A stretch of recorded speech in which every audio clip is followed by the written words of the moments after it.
Alright guys, so today I'm going to read the first chapter of Charlie and the Chocolate Factory to you. The reason I'm showing it to you on the computer today is so you can see the pictures. Typically I will show you the pictures inside the book, but I thought it might be kind of cool for you to see them really up close for the first time we're reading this. So, here we go. Charlie and the Chocolate Factory. Before we begin, I will show you the cover. Here we go. Here's Willy Wonka, who is one of our main characters that you'll meet. And right here is Charlie. And again, this is Charlie and the Chocolate Factory. This is Charlie and the Chocolate Factory. This is written by Roald Dahl and illustrated by Quentin Blake. So here we go. First, I'll read the summary, and then we'll get started. Willy Wonka's famous chocolate factory is opening at last.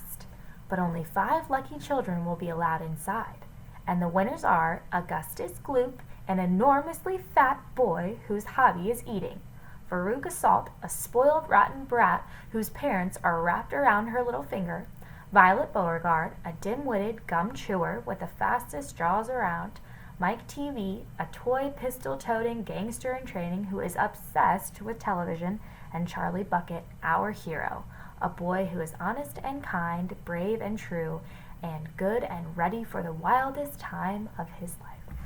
So here we go, Charlie and the Chocolate Factory. Chapter 1. Here Comes Charlie. These 2 very old people are the father and mother of Mr. Bucket.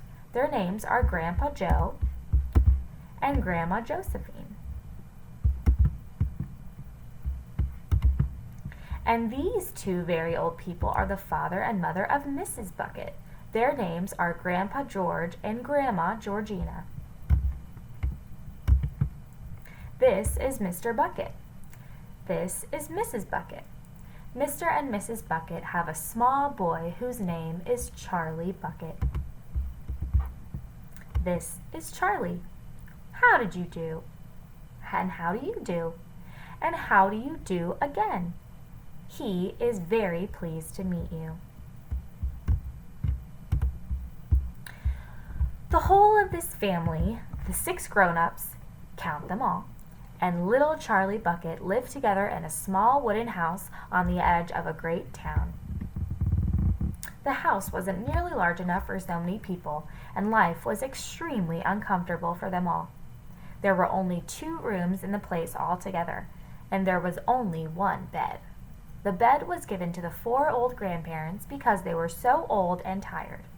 They were so tired they never got out of it.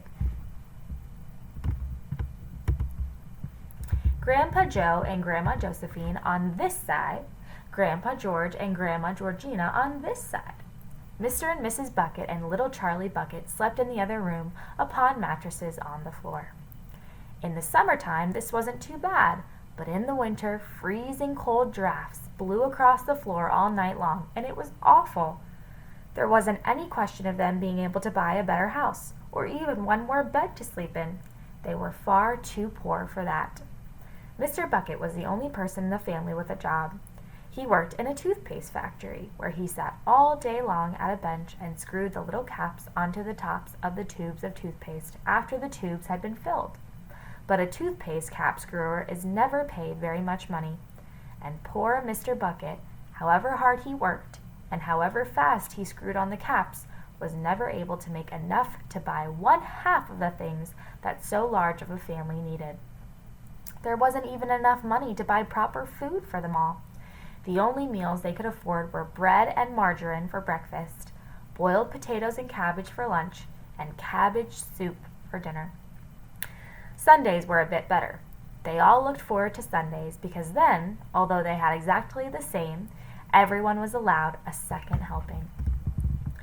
The Buckets, of course, didn't starve, but every one of them, the 2 old grandfathers, the 2 old grandmothers, Charlie's father, Charlie's mother, and especially little Charlie himself, went about from morning till night with a horrible empty feeling in their tummies.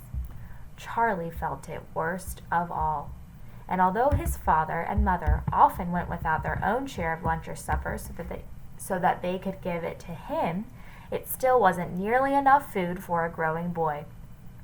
Charlie desperately wanted something more filling and satisfying than cabbage and cabbage soup. The one thing he longed for more than anything else was chocolate. Walking to school in the mornings, Charlie could see great slabs of chocolate piled up high in the shop windows, and he would stop and stare and press his nose against the glass, his mouth watering like mad.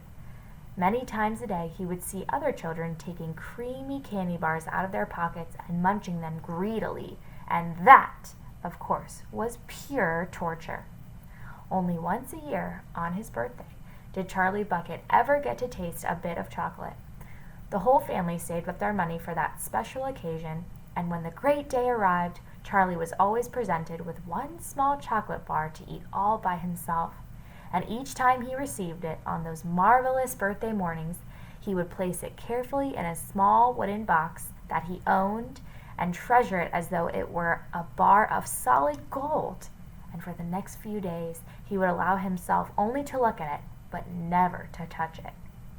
Then at last, when he could stand it no longer, he would peel back a tiny bit of the paper wrapping at one corner to expose a tiny bit of chocolate, and then he would take a tiny nibble, just enough to allow the lovely sweet taste of chocolate to spread out slowly over his tongue. The next day he would take another tiny nibble, and so on and so on. And in this way, Charlie would make his 10-cent bar of birthday chocolate last him more than a month. Okay, so that was the end of chapter 1. So in chapter 1, we were introduced to the Bucket family. This is their house. This is little Charlie, Charlie's mommy and daddy, and then his 2 sets of grandparents. So 6 people that live in this tiny little house, and as you can see, the thing he loves more than anything is chocolate. So we'll have to find out what happens to Charlie that is related to chocolate in the next chapter. Tomorrow we will read chapter 2, which is called Mr. Willy Wonka's Factory. And yeah, I'm really excited about this book. This is one of my favorites as a kid. Feel free to pick it up on Amazon. It's only about $6 if you can. And we'll see you soon.